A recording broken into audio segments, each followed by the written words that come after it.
What really is the director's role at ISP? Because we know maybe about the principal, because we kind of see them doing the work, but what really would be the director's role at a school? So, one way to think about the director's role is that my job is to make sure that all parts of the school are functioning for the benefit of kids. So that's everything from making sure that you have classroom materials, to great teaching, to great experiences, to understanding what the community, your parents are thinking about and wanting, to budget, to understanding the regulatory framework, what the government says, to understanding best practices out in the world and what we can be bringing to ISB. So it's a very strategic position. So what is the long-term future of the school? It's a operational position in that how do we make sure that things are getting done, the lights are turned on, and you have the things you need in the classroom.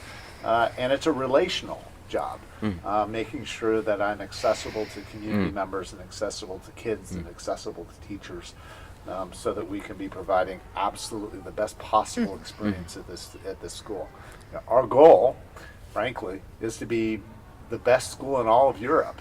So I want to ask you, now that you gained a new perspective on the ISB, you've seen the campus, you've seen the teachers, have you sort of set some more concrete goals on what innovations you want to implement, what sort of changes you want on the ISB? Yeah. And so for me, it's really about empowering the people inside of the system.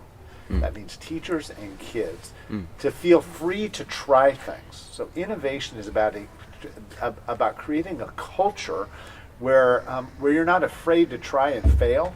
So do you see student council being involved in this feedback and innovation process of communicating with the actual administration? Yeah, I really do. And I'm really excited about student council because one of my favorite things to talk about and to be involved in is leadership.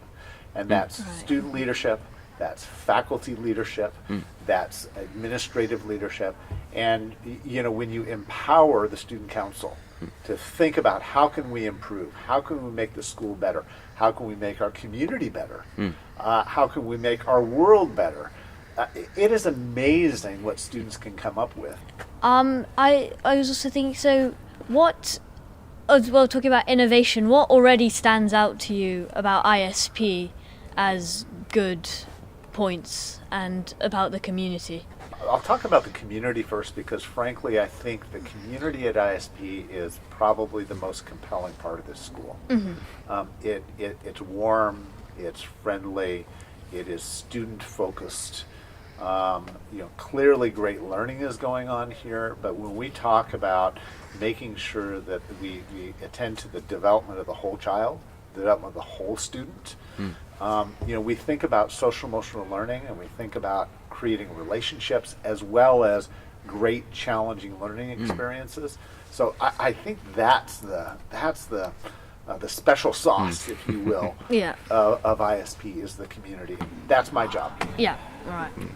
Sort of adding on to that, I want to ask you, for example, how do you think sort of the campus contributes to that? Do you think the campus and the environment is pleasant? Is there anything you'd like to add to the campus? Yeah. Any facilities or things like that where the students actually feel included, feel like it's actually more relatable, they have their spaces.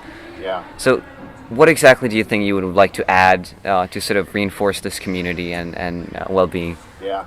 It's a great question. I think the campus is adequate for learning today and inadequate for learning tomorrow. So we're actually in the process of asking those big questions. We can't really think about what building design we want until we know what the learning design is. So over the course of this next year, our hope is to really become more clear about the learning principles and the learning design of what we think teaching and learning looks like. And then in 2022-23, so next academic year, we want to do a facility master plan that will look at the facilities in the long term and figure out what kind of investments do we need to make. And at the same time, the facility is getting older. The facility is now 25-ish years old, and there's parts of it that frankly need to be relooked at and rebuilt. That's expensive and hard and disruptive.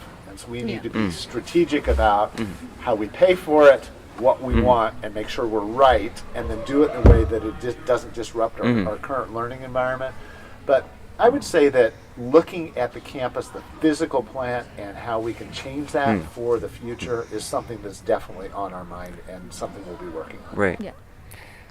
And slightly away from the learning or school side of things, what do you think of Prague so far? Oh, well, I love Prague. Do you? Yeah, I really do. We live away from school, closer to town, and so most everything is walkable. And on any given evening, you can walk and you can find music, or you can find great food, or you can find something historic that is interesting.